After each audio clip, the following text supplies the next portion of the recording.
Hello my dears, बहुत बहुत स्वागत करुच्ची मोर Odia law of attraction channel को। आशा करुच्ची आपण माने समस्त बहुत भलरे अछंती एवं बहुत खुशी रे अछंती। मो चैनल रे मु लॉ ऑफ अट्रैक्शन बाबद रे आलोचना करिथाए। आपण माने केमिति लॉ ऑफ अट्रैक्शन को अनुसरण करिकि आपण मानकर जीवनर प्रत्येकटा आवश्यकता को फुलफिल करि परिबे बा निजर मैनिफेस्टेशन पावर को बढ़ेकी केमिति सब किछि मैनिफेस्ट करि परिबे ताहारी बाबदरे ମୁଁ ଆଲୋଚନା କରିଥାଏ। ଯଦି ଆପଣମାନଙ୍କର ଏଇ ଲ ଅଫ୍ ଆଟ୍ରାକ୍ସନ୍ ବା ଆକର୍ଷଣର ନିୟମକୁ ଅନୁସରଣ କରିକି ନିଜକୁ ସମ୍ପୂର୍ଣ୍ଣ ପରିବର୍ତ୍ତନ ରୂପରେ ଦେଖିବା ପାଇଁ ଚାହୁଁଛନ୍ତି ବା ନିଜର ଭାଗ୍ୟର ପରିବର୍ତ୍ତନ କରିବା ପାଇଁ ଚାହୁଁଛନ୍ତି, ତାହେଲେ ନିହାତି ଭାବରେ ମୋ ଚ୍ୟାନେଲକୁ ସବସ୍କ୍ରାଇବ୍ କରିଦେବେ ଏବଂ ଆପଣମାନଙ୍କର ବହୁମୂଲ୍ୟ ମତାମତକୁ ନିହାତି ଭାବରେ ଜଣେଇବେ। ତ ପ୍ରଥମେ ମୁଁ ଆପଣମାନଙ୍କୁ ବହୁତ ବହୁତ ଧନ୍ୟବାଦ ଏବଂ କୃତଜ୍ଞତା ଜ୍ଞାପନ କରୁଛି। ପ୍ରତିଦିନ ଆପଣମାନେ ମୋ ଭିଡ଼ିଓକୁ ଦେଖୁଛନ୍ତି, ଭିଡ଼ିଓକୁ ପସନ୍ଦ କରୁଛନ୍ତି ଏବଂ ଚ୍ୟାନେଲକୁ ସବସ୍କ୍ରାଇବ୍ କରୁଛନ୍ତି। ସେଥିପାଇଁ ପୁଣି ଥରେ ବହୁତ ବହୁତ ଧନ୍ୟବାଦ। ମୋ ହୃଦୟରୁ ମୁଁ ଆପଣମାନଙ୍କୁ ବହୁତ ବହୁତ ଧନ୍ୟବାଦ ଏବଂ କୃତଜ୍ଞତା ଜ୍ଞାପନ କରୁଛି। ଯଦି ପ୍ରଥମ ଥର ନୂଆ କରି ମୋ ଭିଡ଼ିଓକୁ ଦେଖୁଛନ୍ତି, ତାହେଲେ ନିହାତି ଭାବରେ ଚ୍ୟାନେଲକୁ ସବସ୍କ୍ରାଇବ୍ କରିଦେବେ ଏବଂ ଆପଣମାନଙ୍କର ବହୁମୂଲ୍ୟ ମତାମତକୁ ନିହାତି ଭାବରେ ଜଣେଇବେ। ତ ପୁଣି ଥରେ ମୁଁ ଆପଣମାନଙ୍କୁ ବହୁତ ବହୁତ ସ୍ୱାଗତ କରୁଛି ମୋର ଏଇ ସୁଭଦ୍ରା ହ୍ୟାପି ଲାଇଫ୍ ଚ୍ୟାନେଲକୁ। ଆପଣମାନେ ନିହାତି ଭାବରେ ଯଦି ନୂଆ କରି ପ୍ରଥମ କରି ମୋ ଚ୍ୟାନେଲକୁ ଭିଜିଟ୍ କରୁଛନ୍ତି, ତାହେଲେ ନିହାତି ଭାବରେ ଚ୍ୟାନେଲକୁ ସବସ୍କ୍ରାଇବ୍ କରିବେ। କାହିଁକି ନା ଆପଣମାନଙ୍କର ଜୀବନର ପ୍ରତ୍ୟେକଟା ଆବଶ୍ୟକତାକୁ ପୂରଣ କରିବା ପାଇଁ କିମ୍ବା ନିଜକୁ ସମ୍ପୂର୍ଣ୍ଣ ପରିବର୍ତ୍ତନ ରୂପରେ ଯଦି ଦେଖିବା ପାଇଁ ଆପଣମାନେ ଚାହୁଁଛନ୍ତି, ତାହେଲେ ବହୁତ ସାରା ରିମେଡି, ବହୁତ ସାରା ଟେକ୍ନିକ୍, ବହୁତ ସାରା ରିଚୁଆଲ୍ସ ର ଭିଡ଼ିଓ ରହିଛି। ଆପଣମାନେ ନିଜ ଜୀବନକୁ ସମ୍ପୂର୍ଣ୍ଣ ପରିବର୍ତ୍ତନ କରିପାରିବେ। ସମସ୍ତ ପ୍ରକାର ଭିଡ଼ିଓ ମୋ ଚ୍ୟାନେଲରେ ରହିଛି। ତ ଥ୍ୟାଙ୍କ ୟୁ ସୋ ମଚ୍। ତ ପୁଣି ଆଉ ଏକ ନୂଆ କରି ଭିଡ଼ିଓ ନେଇକି ଆପଣମାନଙ୍କ ସମ୍ମୁଖରେ ଉପସ୍ଥିତ ହେଇପାରିଛି। ସେଥିପାଇଁ ପରମାତ୍ମା ପରମେଶ୍ୱରଙ୍କୁ ମଧ୍ୟ ମୋର ବହୁତ ବହୁତ ଧନ୍ୟବାଦ। ଯଦି ଆପଣମାନଙ୍କର ମୁଁ ଆଜି ଗୋଟେ ବହୁତ ସୁନ୍ଦର ଆପଣମାନଙ୍କୁ କଥା କହିବା ପାଇଁ ଆସିଛି। ଯଦି ଆପଣମାନଙ୍କର ରିଲେସନସିପ୍ରେ ଯଦି କିଛି କିନ୍ତୁ ଥାଏ, ଯଦି କାହାରି ସହିତ ଆପଣଙ୍କର ମୁଁ କହୁନାହିଁ ଯେ ଏତେ ଗୁରୁତର କିଛି ଆପଣଙ୍କର କାହା ସହିତ ରିଲେସନସିପ୍ରେ ଫାଟ ସୃଷ୍ଟି ହେଇଯାଇଛି, ଆପଣ ଚାହିଁଲେ ମଧ୍ୟ ଆପଣ ତାଙ୍କୁ କ୍ଷମା କରିପାରୁନାହାନ୍ତି, ତ ମୋର କହିବା କଥା, ଯଦି ଆପଣଙ୍କର କାହାରି ସହିତ ରିଲେସନସିପ୍ରେ କିଛି ବି ଇସ୍ୟୁ ଅଛି, କିଛି ବି ଯଦି ଛୋଟ ବଡ଼ କିନ୍ତୁ ରହିଯାଇଛି, ଆପଣ ତାକୁ ମନରୁ ଭୁଲି ପାରୁନାହାନ୍ତି ବା ଯଦି ବି ଆପଣ ଚାହୁଁଛନ୍ତି ଏବେ ପୁଣି ଥରେ ସେଇ ରିଲେସନସିପ୍କୁ ବହୁତ ଭଲ କରିବା ପାଇଁ, ତ ଯୋଉ ଲୋକଙ୍କ ସହିତ ଆପଣଙ୍କର କିନ୍ତୁ ଅଛି ସେଇ ଲୋକ କିନ୍ତୁ ଚାହୁଁନାହିଁ। ତ ଯଦି ଆପଣମାନେ ଚାହୁଁଛନ୍ତି ରିଲେସନସିପ୍କୁ ଠିକ୍ କରିବା ପାଇଁ, ତାହେଲେ ଆପଣମାନଙ୍କ ପାଇଁ ମୁଁ ବହୁତ ସୁନ୍ଦର ଆଜି ଗୋଟେ ଭିଡ଼ିଓ ନେଇକି ଆସିଛି। ଆପଣମାନେ ନିହାତି ଭାବରେ ନିଜର ରିଲେସନସିପ୍କୁ ସମସ୍ତଙ୍କ ସହିତ ବହୁତ ଭଲ କରିପାରିବେ ଏବଂ କରିବା ବି ନିହାତି ଦରକାର। କାହିଁକି ନା ଆମେ ଯେତେବେଳେ ଆମ କେରିୟର କ୍ଷେତ୍ରରେ ଆମେ ଯେତେବେଳେ ସଫଳତା ଆଡ଼କୁ ଆମେ ଯାଇଥାଉ, ସେତେବେଳେ ଯଦି ଆମର କାହା ସହିତ କିଛି କିନ୍ତୁ ରହିଯାଇଥାଏ ରିଲେସନସିପ୍ରେ, ତାହେଲେ ସେଇଟା ଆମର କ୍ୟାରିୟରରେ ବ୍ଲକେଜ୍ କ୍ରିଏଟ୍ କରିଥାଏ ଆଉ ଆମେ ସଫଳତା ପାଉ ପାଉ ସେଥିରୁ ଆମେ ବଞ୍ଚିତ ହେଇ ରହିଯାଇଥାଉ। ତ ସେଥିପାଇଁ ଯଦି ଆମେ ଆମର କ୍ୟାରିୟରକୁ ଗ୍ରୋ କରିବା ପାଇଁ ଚାହୁଁଛେ ବା ଯେଉଁଟା ଆମର ୱିଶ୍ ଅଛି ଯଦି ଆମେ ଫୁଲଫିଲ୍ କରିବା ପାଇଁ ଚାହୁଁଛେ ବା ସଫଳତାର ଶୀର୍ଷରେ ଯଦି ଆମେ ପହଞ୍ଚିବା ପାଇଁ ଚାହୁଁଛେ, ତାହେଲେ ନିହାତି ଭାବରେ ଆମର ସମସ୍ତଙ୍କ ସହିତ ସୁସମ୍ପର୍କ ରହିବା ଦରକାର। କାହାରି ସହିତ ଆମର ଯେମିତି ସମ୍ପର୍କରେ କିଛି ବି ଇସ୍ୟୁ ନ ରୁହେ। ଯେତେବେଳେ ଆମର ସମସ୍ତଙ୍କ ସହିତ ସମ୍ପର୍କରେ ସୁଧାର ଆସିଯିବ, ସେତେବେଳେ ଆମେ ସଫଳତାର ଶୀର୍ଷରେ ପହଞ୍ଚିବା ବହୁତ ଇଜିଲିରେ ପହଞ୍ଚି ପାରିବା। କାହିଁକି ନା ଯଦି ସେହି କିନ୍ତୁ ରହିଗଲା ଛୋଟ ବଡ଼ କିନ୍ତୁ, ସେଇଟା ଆମର କ୍ୟାରିୟରରେ ବ୍ଲକେଜ୍ କ୍ରିଏଟ୍ କରିଥାଏ। ସେଇ ବ୍ଲକେଜେସ୍ ଆମକୁ ଆଗକୁ ଯିବା ପାଇଁ, ଆଗକୁ ବଢ଼ିବା ପାଇଁ ବହୁତ ଆମକୁ ଅସୁବିଧାରେ ପକେଇଥାଏ। ତେଣୁ ଚେଷ୍ଟା କରନ୍ତୁ, ଯଦି ବି ଏମିତି ଏକ ଘଟଣା ଆପଣଙ୍କ ସହିତ ହେଇଛି, ଯେଉଁ ଲୋକଙ୍କୁ ଆପଣ ଚାହିଁଲେ ମଧ୍ୟ କ୍ଷମା କରିପାରୁ ନାହାନ୍ତି, ଆପଣ ଚେଷ୍ଟା କରିକି ତାଙ୍କୁ କ୍ଷମା କରିବା ପାଇଁ ଚେଷ୍ଟା କରନ୍ତୁ। କାହିଁକି ନା ଆପଣ କ୍ଷମା ଦେଇକି ଏବଂ କ୍ଷମା ମାଗିକି ଆପଣ ସମସ୍ତଙ୍କଠୁ କ୍ଷମା ଦେଇକି କିମ୍ବା କ୍ଷମା ମାଗିକି ନିଜକୁ ସମ୍ପୂର୍ଣ୍ଣ ରୂପରେ ନେଗେଟିଭିଟିରୁ ମୁକ୍ତି ରଖନ୍ତୁ। ନିଜ ଭିତରେ କିଛି ବି କିନ୍ତୁ ରଖନ୍ତୁ ନାହିଁ। ଯଦି କିଛି ଗୋଟେ ଆପଣ ଅନ୍ତରାତ୍ମାକୁ ଏତେ ଯଦି ଆପଣ ସବୁବେଳେ ଅନ୍ତରାତ୍ମାରେ ଗୋଟେ କିନ୍ତୁ ରଖିଥିବେ, ଅନ୍ତରାତ୍ମାକୁ ବାରମ୍ବାର ସେଇ ଜିନିଷ କଷ୍ଟ ହଉଥିବ, ତାହେଲେ ସେଇ ଜିନିଷ କ୍ୟାରିୟରରେ କେବେ ବି ଆପଣ ଉନ୍ନତି କରିପାରିବେ ନାହିଁ। ସିଏ ପ୍ରତିବନ୍ଧକ ହେଇକି ଠିଆ ହବ ହିଁ ହବ। ତେଣୁ ମୋର କହିବା କଥା, ଧରାଯାଉ ଆପଣଙ୍କର ସେ ସାଇ ପଡ଼ିଶା ହେଇଥାନ୍ତୁ କିମ୍ବା ନିଜର ପରିବାର ବୃନ୍ଦଙ୍କ ସହିତ ହେଇଥାଉ କିମ୍ବା ଆତ୍ମୀୟ ବନ୍ଧୁ ବାନ୍ଧବ ବା ଆତ୍ମୀୟ ସ୍ୱଜନ ବନ୍ଧୁବାନ୍ଧବ ଯିଏ ବି ହେଇଥାନ୍ତୁ ନା କାହିଁକି, ଯଦି କେବେ ସିଏ ଗୋଟେ ଏମିତି ପରିସ୍ଥିତି କ୍ରିଏଟ୍ କରିଛନ୍ତି ଯୋଉଟା କି ଆପଣ ଚାହିଁଲେ ମଧ୍ୟ ତାକୁ ଭୁଲି ପାରୁ ନାହାନ୍ତି, ତ ଆପଣ କେମିତି ଭୁଲିବେ? କେମିତି ସେଇ ପୁଣି ସେଇ ସିଚୁଏସନର ସୁଧାର ଆଣିବେ ବା ପୁଣି କେମିତି ସେଇ ଲୋକଙ୍କ ସହିତ ସମ୍ପର୍କରେ ସୁଧାର ଆଣିବେ, ତାହାରି ବାବଦରେ ମୁଁ ଆଜି ଆପଣମାନଙ୍କୁ ଜଣେଇବି। ତ ଆପଣମାନଙ୍କର ଲାଇଫରେ ପ୍ରତ୍ୟେକଟା ଏରିଆଜକୁ ଯଦି ଆପଣ ବହୁତ ଭଲ ରଖିବା ପାଇଁ ଚାହୁଁଛନ୍ତି, ତାହେଲେ କିଛି ବି କିନ୍ତୁ ରଖନ୍ତୁ ନାହିଁ। ଆପଣଙ୍କର ଯାହାଙ୍କ ସହିତ ସେମିତି ହେଇଛି କିନ୍ତୁ ଅଛି, ଆପଣଙ୍କର ସମ୍ପର୍କରେ ଫାଟ ତିଆରି ହେଇଛି, ଆପଣ ମିଶି ପାରୁନାହାନ୍ତି, ଆପଣ ଏବେ କିନ୍ତୁ ଇଚ୍ଛା କରୁଛନ୍ତି ଯେହେତୁ ଆପଣଙ୍କର କ୍ୟାରିୟରରେ ଆଗକୁ ବଢ଼ିବାର ଅଛି, ତ ମୁଁ କହିବି ଆପଣ ଏମିତି ଏକ ଆପଣମାନଙ୍କୁ ମୁଁ ପ୍ରକ୍ରିୟା ବତେଇବି, ଯୋଉ ପ୍ରକ୍ରିୟାକୁ ଆପଣ କଣ୍ଟିନ୍ୟୁ କରିବେ ସେଇ ଲୋକ ଆପେ ଆସିକି ଆପଣଙ୍କ ସହିତ ମିଶିବ ଏବଂ ସିଏ ହିଁ ଆପଣଙ୍କୁ କହିବ କି ମୋର ଭୁଲ ହେଇଯାଇଛି, ମୋତେ କ୍ଷମା କରିଦିଅ, ମୁଁ ଆପଣଙ୍କୁ ଠିକରେ ବୁଝିପାରିନଥିଲି, ମୁଁ ମୋର ସେ ସବୁ ପାଇଁ ମୁଁ ସମ୍ପୂର୍ଣ୍ଣ ରୂପରେ ମୁଁ ଦାୟୀ। ସିଏ ହିଁ ଆପଣଙ୍କୁ କ୍ଷମା ପ୍ରାର୍ଥନା କରିବ। ତ ଆପଣ ଯଦି ସମ୍ପର୍କକୁ, ମୋର ଇନଡାଇରେକ୍ଟଲି କହିବା କଥା, ସମ୍ପର୍କକୁ ହିଲ୍ କରିବା ପାଇଁ ଚାହୁଁଛନ୍ତି, ତାହେଲେ ଏଇ ଭିଡ଼ିଓ ଆପଣମାନଙ୍କ ପାଇଁ ବହୁତ ଇମ୍ପୋର୍ଟାଣ୍ଟ ଭିଡ଼ିଓ। ଆଉ ମୁଁ କହିବି ଆପଣମାନେ ସମ୍ପର୍କରେ କାହାରି ବି ସହିତ କିନ୍ତୁ ରଖନ୍ତୁ ନାହିଁ, ନହେଲେ ସେଇ ଜିନିଷ ଆମକୁ ଆଗକୁ ବଢ଼ିବାରେ ବହୁତ ସାରା ପ୍ରୋବ୍ଲେମ କ୍ରିଏଟ୍ କରିଥାଏ ବା ପ୍ରତିବନ୍ଧକ ସାଜିଥାଏ।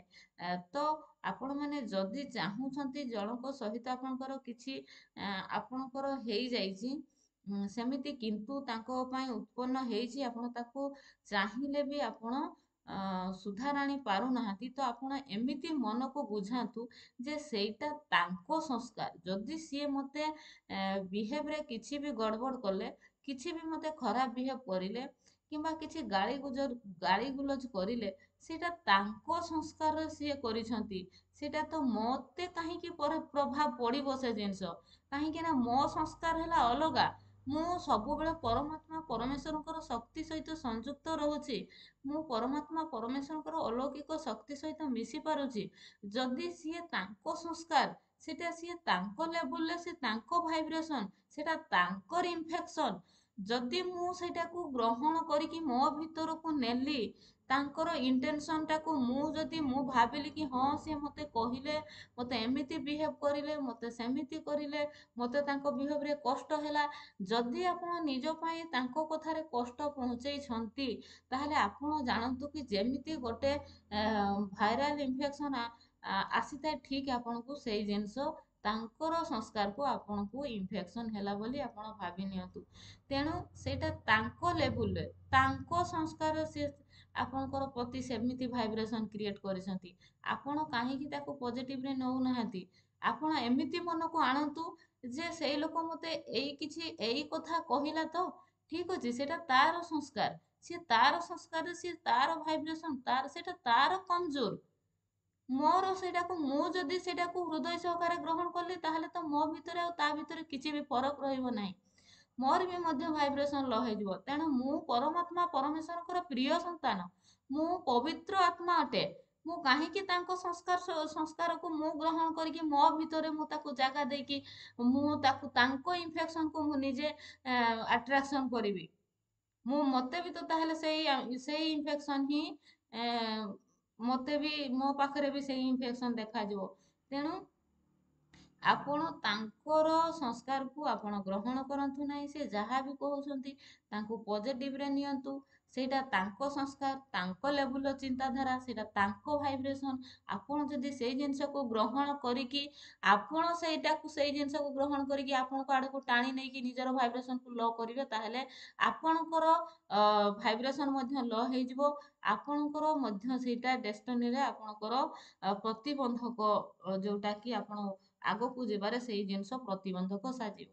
ତେଣୁ ଯଦି ଆପଣ କାହାରି ପ୍ରତି ହୃଦୟରେ ଆପଣ କିଛି ବି ରଖିଛନ୍ତି, କିନ୍ତୁ ତାହେଲେ ପ୍ରତିଦିନ ସକାଳେ ଉଠିଲା ବେଳେ ଏବଂ ରାତିରେ ଶୋଇଲା ବେଳେ ଏହି ଦୁଇ ସମୟରେ ଆମର ବ୍ରେନ୍ ସମ୍ପୂର୍ଣ୍ଣ ସୁପ୍ତ ଅବସ୍ଥାରେ ଥାଏ।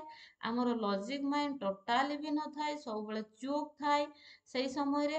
ତ ମିରାକଲ ଟାଇମ୍ ସେଇ ଟାଇମ୍ଟା ଆପଣମାନେ ପୁରା ହାର୍ଟ ଚକ୍ର ଓପନ କରି ହାର୍ଟ ଚକ୍ର ଉପରେ ହାତ ରଖିବେ ଏବଂ ସେଇ ଲୋକଙ୍କର ଇମେଜକୁ ସମ୍ମୁଖରେ ଆଣିକି ରଖିବେ କଳ୍ପନା ଶକ୍ତିରେ, ମାନସ ପୁଟରେ, ଏବଂ ତାଙ୍କୁ କହିବେ କି ଯାହା ବି ଆପଣଙ୍କ ସହିତ ମୋର ହେଇଛି ସେସବୁ ପାଇଁ ମୁଁ ସମ୍ପୂର୍ଣ୍ଣ ରୂପରେ ଦାୟୀ। ଯଦି ବି ଆପଣ କହୁଛନ୍ତି କି ନାଇଁ ତାର ଭୁଲ, କିନ୍ତୁ ହେଇଥାଉ ତାର ଭୁଲ, ଆପଣ ନିଜେ ହିଁ ସାକ୍ରିଫାଇସ୍ କରନ୍ତୁ।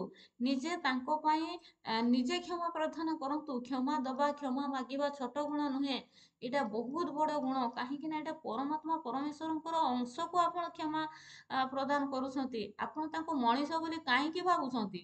ତାଙ୍କ ଶରୀରରେ ପରମାତ୍ମା ପରମେଶ୍ୱରଙ୍କର ଅଂଶ ରହିଛି।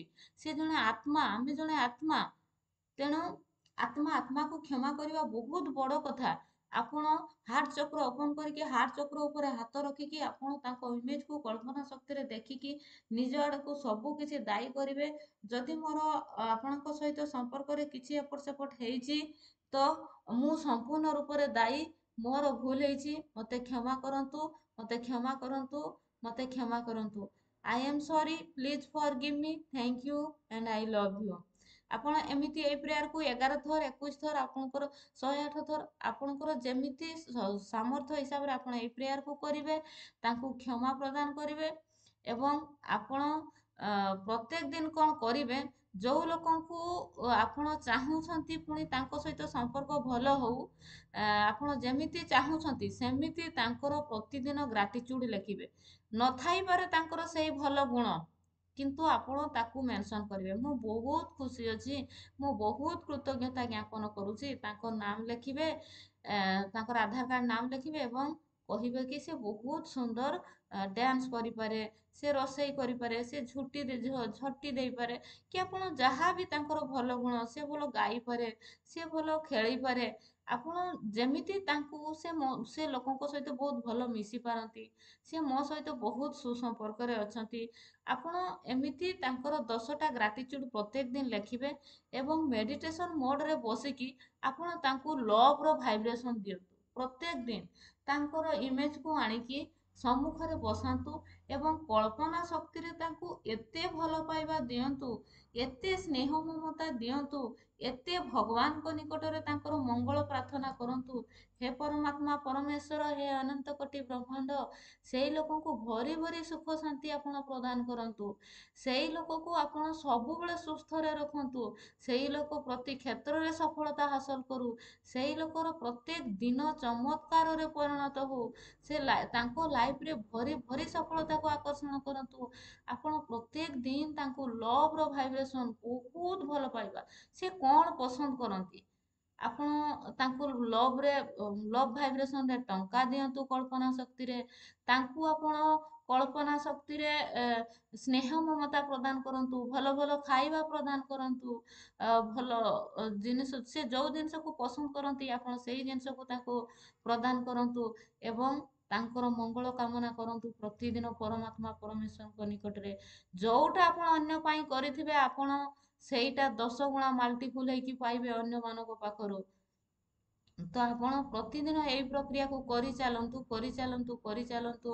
ପ୍ରତ୍ୟେକ ଦିନ ଆପଣ ତାଙ୍କର ଯଦି ମାନସ ପଟରେ ତାଙ୍କର କଳ୍ପନା ଶକ୍ତିରେ ଫଟୋକୁ ଆଣି ପାରୁନାହାନ୍ତି, ତାହେଲେ ସତରେ ଫଟୋ ତାଙ୍କର ରଖିବେ ମୋବାଇଲରେ, କିମ୍ବା ଆପଣଙ୍କର ସେଇ ଖାତାରେ, ଯୋଉ ଖାତାରେ ଗ୍ରାଟିଚ୍ୟୁଡ୍ ତାଙ୍କର ଲେଖୁଛନ୍ତି, ସେଇ ଖାତାରେ ଗ୍ରାଟିଚ୍ୟୁଡ୍ ଖାତାରେ ପୁରା ପେଷ୍ଟ କରିଦେବେ ସମ୍ମୁଖରେ ଏବଂ ତାକୁ ସବୁବେଳେ, ମୋତେ ୱାର୍ଲଡର ରିଲେସନସିପରେ ଯିଏ ବି ହେଇଥିବେ, ମୋତେ ୱାର୍ଲଡର ସେ ମୋର ବନ୍ଧୁ, ବହୁତ ବେଷ୍ଟ ବନ୍ଧୁ, ସେ ବହୁତ ସହଯୋଗୀ ବନ୍ଧୁ, ତାର ଅଣ୍ଡରଷ୍ଟାଣ୍ଡିଂ ବହୁତ ଭଲ, ସେ ମୋ ସହିତ ବହୁତ ଭଲ ମିଶେ, ମୋତେ ବହୁତ ସାହାଯ୍ୟ କରେ।